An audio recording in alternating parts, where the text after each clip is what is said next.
오늘 나눌 말씀은 사무엘상 4장의 말씀인데, 이 본문이 참 좀 연관이 있는 것 같아요. 오늘 본문 내용은 한마디로 하면 다 죽습니다. 그래서 이게 불도 죽고 오늘 이게 전기도 죽고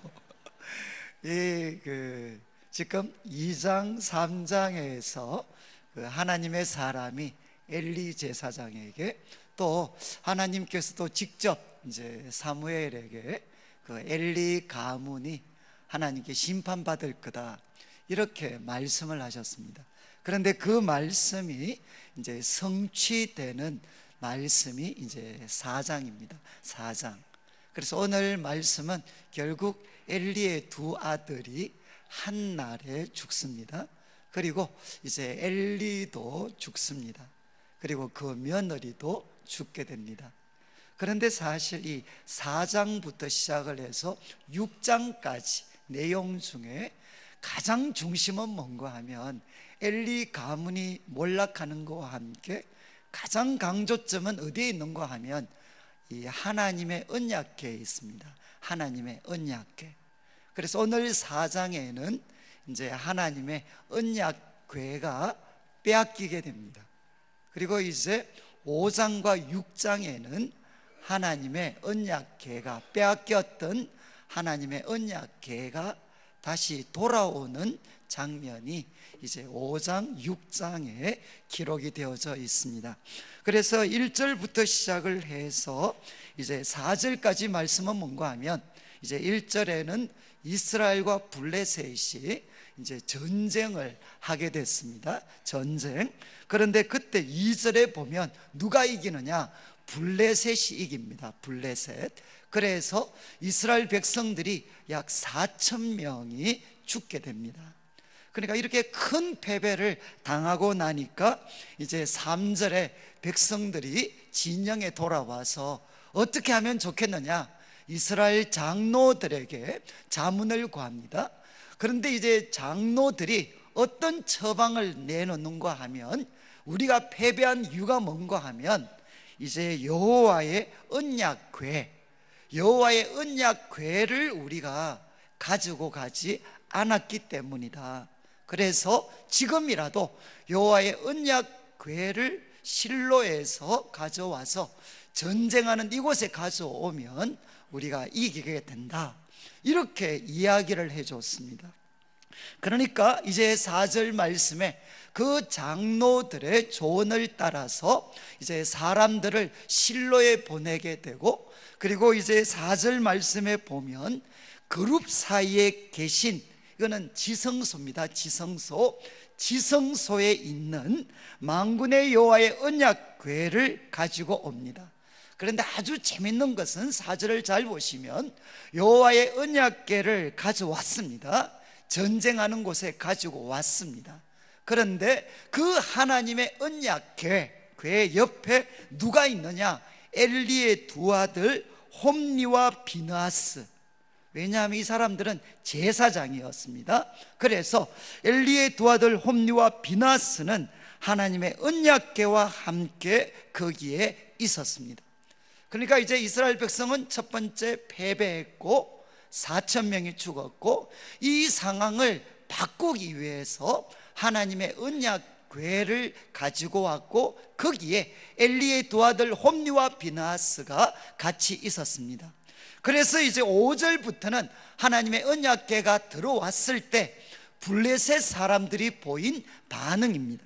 그래서 5절 말씀에 이제 언약궤가 들어오니까 이스라엘 백성들은 막 사기가 높아져서 막 이렇게 큰 소리를 외칩니다. 땅이 울릴 정도로 큰 소리를 외칩니다. 그리고 6절 말씀에 그 소리 듣고 블레셋 사람들이, 아니 갑자기 무슨 일이냐, 그럴 때 그들이 알게 됩니다. 여호와의 궤가 진영에 들어왔다 라는 것을 그들이 깨닫고, 7절 말씀에 보면 블레셋 사람들이 이렇게 반응을 보입니다. 두려워합니다. 두려워하면서 뭐라고 이야기하느냐? 신이 진영에 이르렀다. 신이 우리 싸우는데 들어왔다는 겁니다. 이런 일은 이전에 없었다. 그러면서 8절에 이것은 우리에게 화다. 누가 능히 우리를 이 능한 신들의 손에서 건져낼 수 있겠느냐. 이 신은 누군가 하면 광야에서 여러 가지 재앙으로 애굽인들을 친 신이라는 겁니다. 애굽의 그 신들을 치고 이스라엘 백성을 애굽에서 건져낸 신이 바로 지금 여호와 하나님이신데, 그분이 지금 그 신이 들어왔다는 겁니다. 자, 그런데 이제 블레셋이 두려워했지만 이제 여기에 아마 지도자들이 상당히 용기가 있었던 것 같습니다. 그래서 9절 말씀에 보면 이렇게 이야기합니다. 너희 블레셋 사람들아, 강하게 되고 대장부가 되라. 그러면서 너희가 히브리 사람들의 종이 되려고 하느냐. 그렇게 한 다음에 한 번 더 독려합니다. 대장부 같이 되어 싸워라. 이거는 남자답게 싸워라. 이렇게 블레셋 지도자들이 백성들을 독려합니다. 그때 10절 말씀, 블레셋 사람들이 다시금 힘을 얻어서 이스라엘을 공격하게 되고 이스라엘은 패배합니다. 그래서 이때 몇 명이 죽느냐? 10절 마지막에 보면 3만 명이 죽임을 당하게 됩니다. 그리고 11절에 보면 3만 명의 사람이 죽었을 뿐만 아니라 하나님의 궤를 빼앗기게 됩니다. 여러분, 이것은 이스라엘 역사 가운데 전무후무한 사건입니다. 그러니까 하나님의 그 성막이 세워지고 성전 시대를 거치면서 이스라엘 백성들은 바벨론에게 예루살렘이 완전히 멸망당할 때까지 딱 한 번 하나님의 궤를 빼앗깁니다. 딱 한 번. 그게 언젠가 하면 바로 지금입니다. 지금 하나님의 궤를 이스라엘 역사상 전무후무하게 하나님의 궤를 빼앗기게 됩니다. 그리고 이제 엘리의 두 아들 홈리와 비나스는 죽임을 당합니다. 자, 이제 이렇게 해서, 자, 우리 이스라엘 백성들이 몇 명 죽었습니까? 몇 명 죽었습니까? 또 3만 명 그러시면 안 됩니다. 1차에 4천 명 죽었고 2차에 3만 명이 죽었으니까 이제 전쟁을 통해서 3만 4천 명이 죽었습니다. 그리고 엘리의 두 아들 홈리와 비나스가 하나님이 말씀하신 대로 한 날에 죽습니다. 그리고 하나님의 궤가 빼앗기게 됩니다. 그런 다음 이제 12절부터는 이 소식을 전달해 줍니다. 이 소식을. 그래서 12절에 보면 어떤 베냐민 사람이 이 소식을 이제 실로에 전달해 줍니다. 그래서 13절에 그가 이르렀을 때 엘리는 이제 의자에 앉아 있었습니다. 의자에 앉아 있었는데 이 어떤 이 전쟁에서 나온 베냐민 사람이 그 전쟁 결과를 이야기해 주니까 13절 마지막 온 성읍이 부르짖게 됩니다. 한마디로 난리가 났습니다. 그때 이제 14절 엘리가 그 백성들이 부르짖는 소리를 듣고, 야, 이거 무슨 소리냐? 그러니까 그 사람이, 전쟁에서 나왔던 베냐민 사람이 와서 엘리에게 이야기합니다. 15절, 그때 엘리의 나이가 98세였습니다. 제가 지난주에 아마 설교 조금 잘못 말씀을 드린 것 같아요. 아마 엘리의 나이가 그때 한 60은 훨씬 넘었지 않겠느냐. 아마 그때 60이 훨씬 넘은 정도가 아니고 한 90 가까이 됐던 것 같습니다. 3장의 사건이 있었던 것은 한 90 전후였던 것 같아요. 지금 이제 엘리가 죽을 때 나이가 98세였고 그의 눈이 어두워서 보지 못했습니다. 그리고 16절에 그 사람이 엘리에게 이야기합니다. 나는 진중에서 나왔고 도망했습니다. 일이 어떻게 됐느냐? 엘리가 물으니까 17절에 대답을 합니다.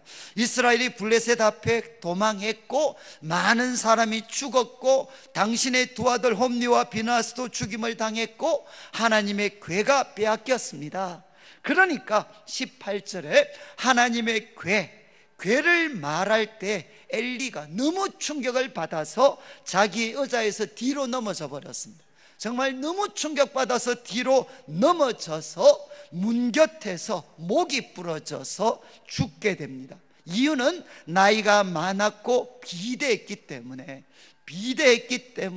엘리가 그 충격적인 소식을 듣고 뒤로 넘어져서 목이 부러져서 죽게 됩니다.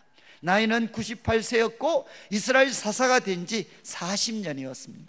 자, 그런데 비극이 여기서 끝나는 게 아니라 이제 19절, 이 사건이 가지는 영적 의미가 뭔가 하는 것을 이제 엘리의 며느리가 이야기를 합니다. 19절, 그의 며느리인 비나스의 아내가 임신해서 해산할 때가 가까웠는데 너무 충격적인 소식을 들은 거죠. 남편도 죽고 시아버지도 죽고 하나님의 계가 빼앗겼다라는 그 충격적인 소식을 듣고 갑작스럽게 산통이 와서 해산을 하게 됩니다. 그런데 너무 충격을 받았기 때문에 결국은 아기 낳다가 이 며느리는 죽습니다. 그런데 죽어갈 때 서 있던 여인들이 두려워하지 마라, 내가 아들을 낳았다, 이렇게 이야기를 하지만 며느리는 대답도 관념도 하지 않고 21절에 이야기합니다. 영광이 이스라엘에서 떠났다. 영광이, 지금 일어난 이 사건들이 가지는 하나의 영적 의미가 뭐냐? 영광이 이스라엘에서 떠났다는 것입니다. 이 영광은 언약궤를 대표하기도 하고 바로 언약궤를 통해서 이스라엘과 함께 하시는 하나님의 그 영광, 그 영광이 떠났다. 그러면서 아이 이름을 이가봇이라고 짓습니다. 여러분, 이 가봇이라는 게 영광입니다. 영광. 그런데 가봇 앞에 이가 붙었어요. 이는 결국 뭔가 하면 영광은 어디에? 의문문입니다. 영광은 어디에? 그러니까 같은 뜻으로 하면 영광은 어디에? 도 없다는 거죠. 그래서 이가봇은 영광은 없다, 그런 뜻에서 아이의 이름을 이가봇이라고 지었는데 하나님의 계가 빼앗겼고 그의 시아버지와 남편이 죽었기 때문이며 22절에 이야기합니다. 하나님의 궤를 빼앗겼기 때문에 영광이 이스라엘에서 떠났다, 그런 뜻에서 아이의 이름을 이가봇이라고 짓게 됩니다. 자, 이제 오늘 말씀은 우리 성도님들이 금방 들으셨던 것처럼 이제 하나님께서 예고하셨던 그 심판이 실행에 옮겨지게 됩니다. 그리고 그 사건이 가지는 영적 의미는 뭐냐? 이가봇, 영광이 이스라엘에서 떠났다는 것입니다. 저는 이제 오늘 이 말씀을 통해 세 가지 정도의 우리가 교훈을 찾아보려고 합니다. 첫 번째 교훈은 뭔가 하면, 여러분, 이제 이스라엘 백성들이 전쟁에 패배했을 때 이스라엘 장로들이 무엇을 들고 왔느냐? 하나님의 언약궤를 가지고 왔습니다. 하나님의 언약궤.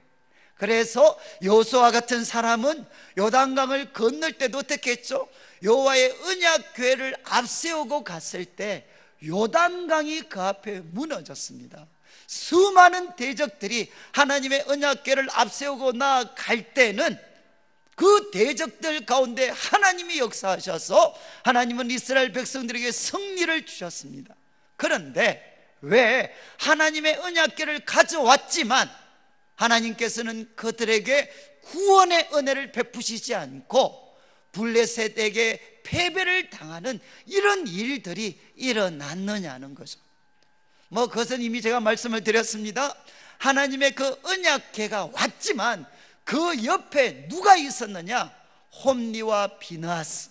여호와를 알지 못하고 하나님 앞에 불량했고 하나님 앞에 죄를 범했던 그 홈리와 비느하스가 그 하나님의 언약궤와 같이 있을 때 하나님께서는 자기 백성들을 돕기 위해서 일하시지 않으셨습니다.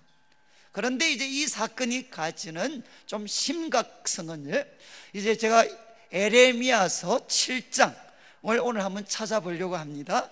아마 이런 기회가 아니면 저희들이 살펴보기가 어려울 것 같아서 에레미야서 7장을 저희들이 한번 보도록 하겠습니다. 에레미야 7장, 이제 구약 성경 1060페이지 에레미야 7장입니다. 제가 왜 이제 이 에레미야 7장 말씀을 찾았는가 하면 7장 12절과 14절에 보면 이제 하나님께서 에레미야를 통해 책망을 하십니다. 이스라엘 백성을 책망하시는데 누구를 예로 들면서 책망을 하시느냐? 12절에 너희는 내가 처음으로 내 이름을 둔 처소 실로에 가서 내 백성 이스라엘의 악에 대하여 내가 어떻게 행하였는지를 보라. 지금 어디가 나옵니까? 실로가 나오죠. 실로. 지금 오늘 우리가 살펴보는 사무엘상 4장의 사건입니다. 그 4장의 사건을 언급하면서 하나님은 이스라엘 백성들에게 교훈을 주고 계십니다. 그리고 13절 말씀에 여호와의 말씀이다. 이제 너희가 그 모든 일을 행하였고 내가 너희에게 말하되 새벽부터 부지런히 말하여도 듣지 아니하였고 너희를 불러도 대답하지 아니했다. 그러면서 14절에 그러므로 내가 실로에 행함같이 너희가 신뢰하는 바 내 이름으로 일컫는 이 집 곧 너희와 너희 조상들에게 준 이곳에 행하겠다. 그리고 너희를 쫓아내겠다. 그러면서 또 무엇을 언급했느냐? 실로에 행한 것 같이 내가 실로에 행했던 것처럼 너희들에게도 행하겠다는 것입니다. 그러니까 결국 이 말씀 속에는 하나님의 법궤를 앞세우고 나갔지만 전쟁에 실패했고 마침내는 이 사건을 통해 엘리 가문이 몰락할 뿐만 아니라 실로도 몰락하게 됩니다. 이 사건이 가지는 영적 의미가 뭔가 하는 것을 에레미야 7장은 잘 표현을 하고 있습니다. 자, 이제 7장 1절을 보시면 이렇게 나와 있습니다. 여호와께로부터 에레미야에게 말씀이 주어졌습니다. 아마 성경에서 가장 충격적인 사건 중에 하나입니다. 2절 말씀, 너는 하나님께서 에레미야 보고 뭐라고 말씀하셨느냐? 2절에 너는 여호와의 집문에 서서 이 말을 선포하여 이르기를 여호와께 예배하러 이 문으로 들어가는 유다 사람들아 여호와의 말씀을 들으라. 지금 하나님께서 에레미야에게 누구한테 말씀 전하라고 했습니까? 이제 마치 우리 여기 오늘 안내하시는 우리 교역자분들처럼 우리 성도님들이 예배를 드리러 오시는데 예배 드리러 오시는 성도님들 앞에서 이 말을 전하라는 것입니다. 예배 드리러 들어오는 그 성도들에게 에레미야 보고 하나님이 말씀을 전하라고 하셨습니다. 그 말씀의 내용이 뭔가 하면 4절을 보십시오. 3절을 보십시오. 만군의 여호와 이스라엘의 하나님께서 이와 같이 말씀하시되, 이제 만군의 여호와께서 말씀하십니다. 너희 길과 행위를 바르게 하라. 이거는 줄을 치셔야 됩니다. 너희 길과 그리고 너희 행위를 바르게 해라. 그리하면 내가 너희로 이곳에 살게 하겠다. 아무리 바벨론과 아수르가 너희를 공격하고 위협해도 너희는 살게 된다. 어떻게 하면 너희가 살 수 있느냐? 너희들의 길과 행위를 바르게 해라. 너희들의 행동을 하나님 보실 때 똑바로 해라. 그러면서 4절에 이런 이야기합니다. 너희는 이것이 여호와의 성전이라 여호와의 성전이라 여호와의 성전이라 3번이나 반복합니다. 예루살렘 성전을 보고 예배 드리러 가는 사람들한테 이야기합니다. 이것이 여호와의 성전이다. 3번이라는 건 강조입니다. 이거는 여호와의 성전이다 라고 하는, 뭐라고 했죠? 거짓말을 믿지 마라. 아마 성경에서 가장 충격적인 표현입니다. 예루살렘 성전을 보고 하나님 뭐라고 이야기하느냐? 이것이 여호와의 성전이다 라고 하는 거짓말을 믿지 말라는 겁니다. 그리고 오늘 이제 예배 드리러 오시는데 이 예배당 문으로 들어오려 그러는데 앞에서 이제 예를 들면 우리 목사님 중에 한 분이 정말 이게 이야기하는 거죠. 여기가 여호와의 성전이다, 여호와의 성전이다 하는 거짓말 믿지 마십시오. 이렇게 에레미야에게 말씀을 하셨습니다. 그런 다음 5절을 보십시오. 너희가 만일 이 말씀의 뜻이 뭐냐? 너희가 만일 길과 행위를 참으로 바르게 하여, 아까 길과 행위를 바르게 하라고 했는데 길과 행위를 참으로 바르게 하여 이웃들 사이에, 길과 행위를 바르게 하는 게 뭐냐? 이웃들 사이에 정의를 행하는 것입니다. 이웃들 사이에. 그리고 6절, 이방인들, 고아와 과부, 그 당시에 가장 약한 사람들, 이방인, 고아, 과부를 압제하지 마라. 압제. 그리고 무죄한 자의 피를 이곳에 흘리지 마라. 무죄한 자의 피를 이곳에 흘리지 않고 다른 신들 뒤를 따라 화를 자초하지 않으면, 이게 뭔가 하면 행실을 바르게 하는 거라는 겁니다. 너희가 사람들, 이웃들과 정의를 행하고 이방인, 과부를 압제하지 않고 무죄한 자의 피를 흘리지 않고 다른 신들 따라가지 않으면 7절에 내가 너희를 이곳에 살게 하리니 곧 너희 조상에게 영원 무궁토록 준 땅이니라. 너희가 너희 행동을 바르게 하면 여호와의 전에서 드리는 이 예배가 의미가 있어서 하나님이 너희들을 지켜주시고 복 주실 거라는 겁니다. 그렇지만 8절 말씀을 보십시오. 보라, 너희가 무익한 거짓말을 의존하는도다. 무익한 거짓말, 이거는 거짓말이고 전혀 도움이 되지 않는 무익한 거짓말을 의존하는도다. 내용을 이야기합니다. 9절, 너희가 도둑질하고 살인하고 간음하고 거짓 맹세하고 바알에게 분향하고 너희가 알지 못하는 다른 신들을 따르면서, 이것은 뭐죠? 하나님의 계명을 깨뜨리는 행동입니다. 도둑질, 살인, 간음, 거짓 명세, 전부 다 이웃을 해하는 것과 관련되어 있습니다. 이웃을 해하는 것, 그리고 그 중심에는 뭐가 있느냐? 하나님이 아닌 다른 우상들을 섬기는 것. 바로 이렇게 살면서 하나님 앞에 바르게 살지 못하면서 10절, 내 이름으로 일컬음을 받는 이 집에 들어와서 바르게 살지도 않으면서 내 이름으로 일컫는 이 집에 들어와서 내 앞에 서서 말을 한다는 겁니다. 무슨 말을 하느냐? 우리가 구원을 얻었습니다. 행실을 바르게 하는 노력은 전혀 하지도 않으면서 이곳에 와서는 뭐라고 이야기하느냐? 우리가 구원을 얻었다는 겁니다. 이 말에 깔려져 있는 전제는 뭐냐? 왜 우리가 구원을 받았느냐? 바로 이 하나님의 성전이 구원의 능력이 있기 때문에. 이해하시겠습니까? 이 하나님의 성전이 구원의 능력이 있으니까 우리가 이곳에 와서 예배 드리면 우리가 구원을 얻게 된다는 것입니다. 여러분, 이것은 우리 한국교회가 한동안 이런 말을 많이 했습니다. 우리 참 이렇게 조심스럽지만 우리 앞선 분들이 가끔 우리 한국에 아무리 문제 있어도 하나님은 반드시 우리 민족을 지켜주신다, 그러면서 무엇을 근거로 이야기했죠? 한번 서울과 아니면 대구 대도시 한번 밤에 서울 그 높은 데 가서 한번 바라봐라. 전부 다 빨간불 켜져 있는 것은 교회다, 교회.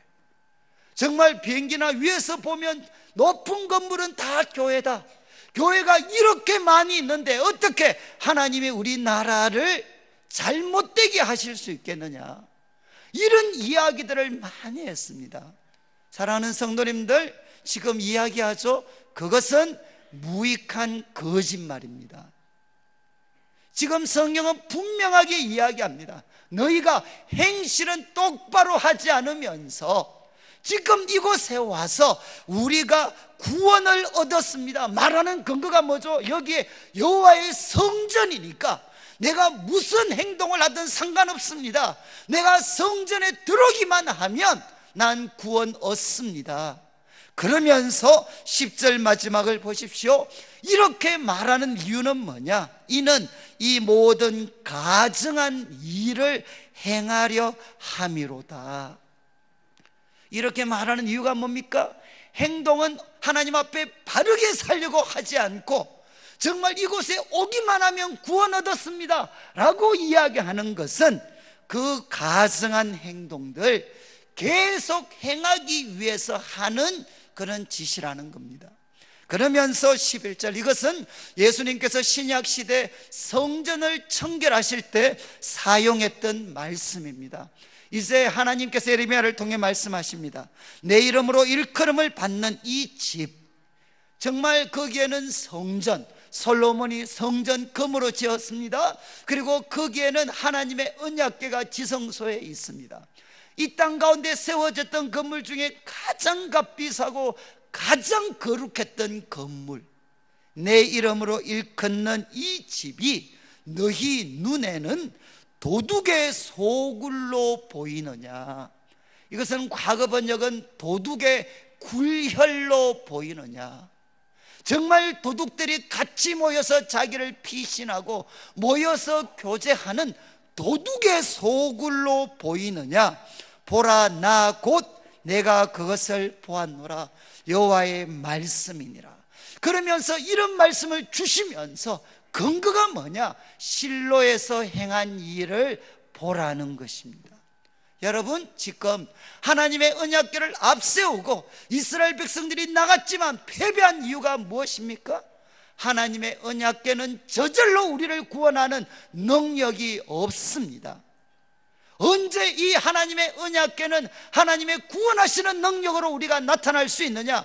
우리의 길과 행위를 하나님 보시기에 바르게 할 때, 그때 이 하나님의 언약궤는 하나님의 임재를 나타내는 것이 되어서 우리들의 삶에 하나님의 권세와 승리와 구원의 역사가 나타나게 만들어줍니다. 그러나 우리들의 길과 행위를 하나님 앞에 바르게 하지 못하고 끊임없이 반복되는 죄악의 삶 속에 있다면, 아무리 이곳에 와서 예배를 드리고 아무리 많은 물질을 가지고 하나님께 드렸다 할지라도 그것 자체를 갖고 구원 얻을 수는 없다는 것입니다.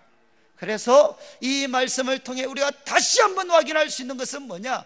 기독교 신앙의 가장 핵심은 뭐냐? 순종이 제사보다 낫습니다. 사랑하는 성도님들, 우리가 이곳에 와서 예배드리는 이유가 무엇이냐? 한 주간 또 우리에게 주어진 삶, 하나님 보실 때 바른 길과 바른 행위를 하면서 하기 위해서 이곳에 온 거죠. 여러분, 지금 성경은 이야기합니다. 순종이 제사보다 낫습니다. 오늘날 한국 교회가 사람들 앞에 그렇게 욕을 얻어먹는 이유가 무엇입니까? 바로 여기에 있습니다. 정말 밖에서는 사람들 해치고 무관자의 피를 흘리고 남의 것을 속여서 빼앗고 그리고 또 약속 지키지 않고 거짓 맹세하고 이러면서도 온갖 나쁜 짓 하고 여기 와서는 하나님 우리 구원하실 줄 믿습니다. 여러분, 이것은 주님이 말씀하셨죠. 너희가 이곳을, 주님의 이름으로 일컬음 받는 이곳을 도둑의 굴혈로 아느냐, 도둑의 소굴로 아느냐. 사랑하는 성도님들, 우리의 예배와 우리의 물질적인 헌신과 그리고 우리가 힘을 다해 세운 이 모든 건물이 올바른 어떤 힘을 발휘하려면 무엇이 있어야 되느냐? 우리 성도님들이 순종하는 삶을 통해 여러분의 길과 행위를 하나님 앞에 바르게 할 때, 그때 하나님께서 우리와 함께 주십니다. 지금 이제 오늘 이 사건은 우리에게 이 부분에 대해서 명백한 교훈을 주고, 두 번째는 뭔가 하면, 제가 말씀드렸습니다. 분명히 하나님은 누구 심판하십니까? 누구의 심판에 대해서 말씀하셨느냐? 엘리 가문입니다. 엘리와 그 아들들 심판하시겠다 그랬어요. 그런데 말씀 잘 보시면 하나님께서 엘리의 두 아들 그리고 엘리, 하나님이 심판하셨는데 누구도 같이 죽었습니까? 이스라엘 백성들이 34,000명이 죽었습니다. 왜 이런 일이 일어났겠습니까? 엘리와 그 두 아들은 하나님이 세우신 영적 지도자였기 때문입니다. 여러분, 영적 지도자들을 하나님이 심판하실 때 거기에는 반드시 무엇이 포함되느냐? 하나님의 백성들이 함께 벌을 받습니다. 이것은 성경이 일관되게 이야기하는 것입니다.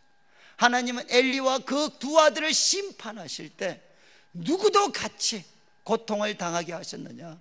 무려 3만 4천 명이 죽임을 당했고, 이때부터 이스라엘 백성들은 블레셋의 노예로 전락되게 됩니다.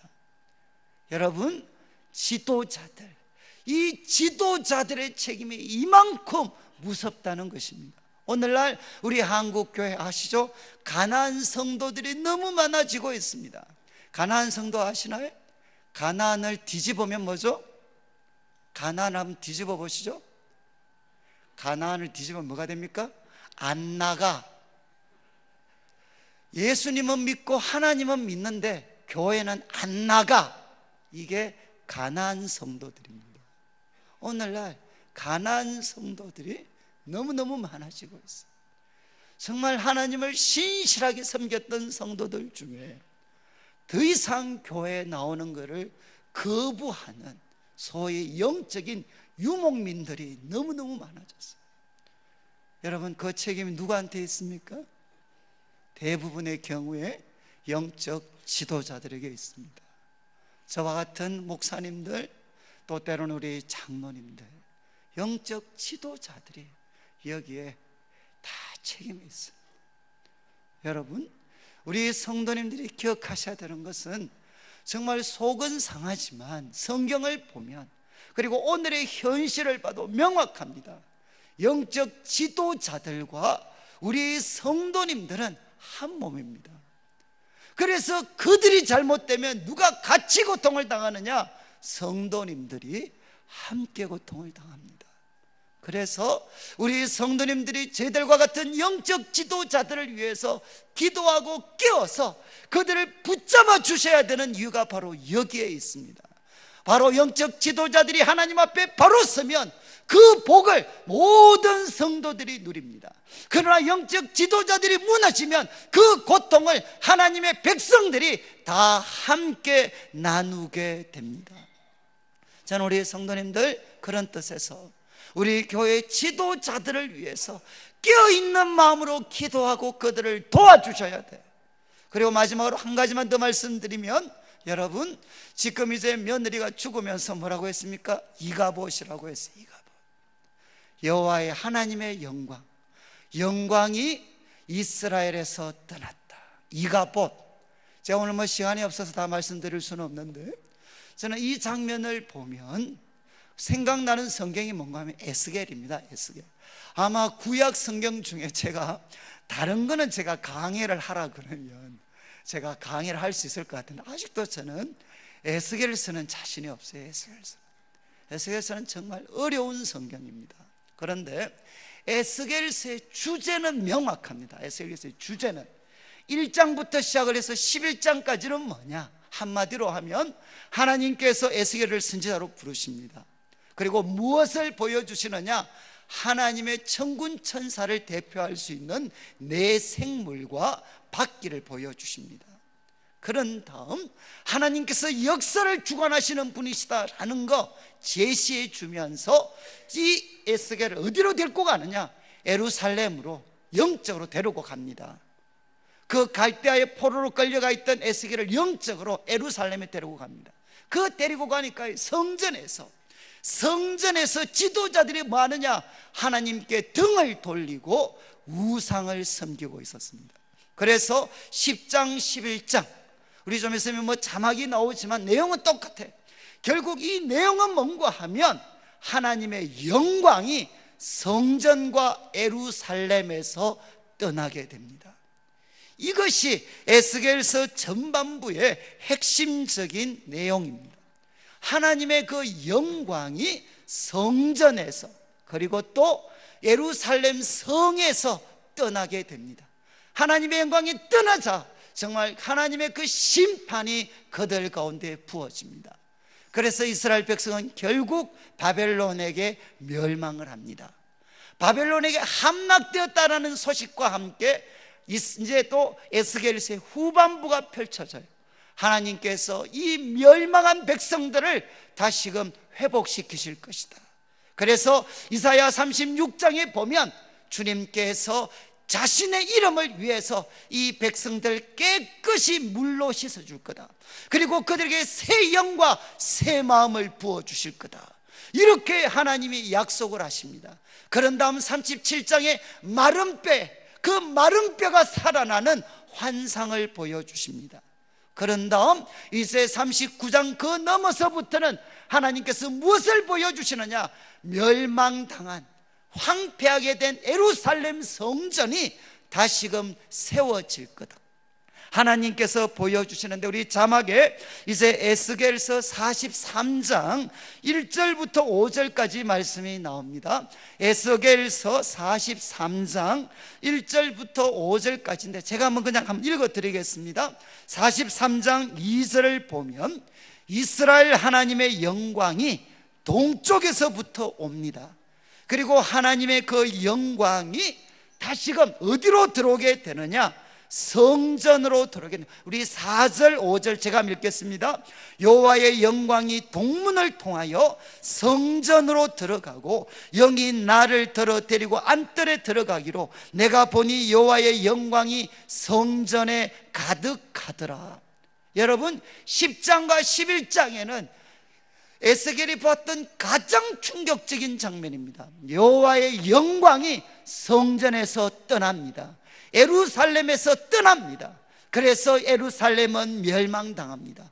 그런데 하나님께서 회복을 약속하시면서 그 절정이 무엇이냐? 하나님의 영광이 다시금 성전에 돌아와서, 그 성전의 동문은 성문의 출입구입니다. 그 성전의 출입구로 여호와의 영광이 들어와서 그 영광이 성전을 가득 채우게 됩니다. 그리고 그 성전에서 흘러나온 물이 죽음의 바다를 생명의 바다로 바꿉니다. 그런 다음 이제 에스겔서 마지막 절이 나와요. 에스겔서 48장 35절에는 뭐가 나오느냐? 이제 하나님께서 성전을 새롭게 건축하시고 이스라엘 땅을 다시 한번 12지파에게 분배합니다. 분배한 다음에 마지막 이렇게 끝납니다. 그날 후로는 그 성읍의 이름을 여호와 삼마라 하리라. 여호와 삼마라 하리라. 그 성의 이름을. 여호와 삼마라는 뜻이 무엇이냐? 여호와께서 거기 계시다. 여호와께서 거기 계시다. 이게 뭔가 하면 여호와 삼마입니다. 그래서 에스겔서는 명백하게 우리에게 그림을 그려줍니다. 하나님께서 이스라엘 백성들이 범죄할 때 하나님의 영광이 성전과 예루살렘에서 떠납니다. 그때 하나님의 심판이 부어집니다.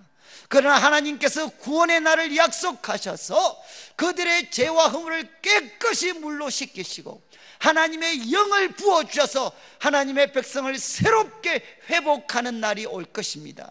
그때 하나님의 영광은 다시금 성전에 가득하게 되고 하나님 백성이 모여 사는 곳은 여호와 삼마, 여호와께서 거기 계시는 곳이 되게 됩니다. 제가 오늘 말씀드리고 싶은 것은 바로 이겁니다. 지금 그 엘리의 며느리가 죽으면서 이야기했어요. 지금 일어난 일은 무엇이냐? 여호와의 영광이 이스라엘에서 떠났다는 것입니다. 저는 이 어떤 참 여인의 말을 들을 때마다 사랑하는 성도님들, 우리 성도님들의 삶에는 하나님의 영광이 함께하고 계십니까? 그리고 우리 가정과 일터에 하나님의 영광이 함께하고 계십니까? 나아가서 우리 교회 가운데 하나님의 영광이 함께하고 계십니까? 하나님의 영광은 뭔가 하면 하나님의 임재하심입니다.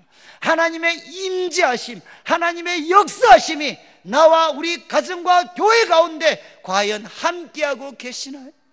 혹시라도 우리 교회와 우리 가정과 우리들의 일터와 우리 자신의 하나님의 영광이 떠나 있지 않습니까? 하나님의 영광이 떠나 있을 때 일어나는 일은 무엇이냐?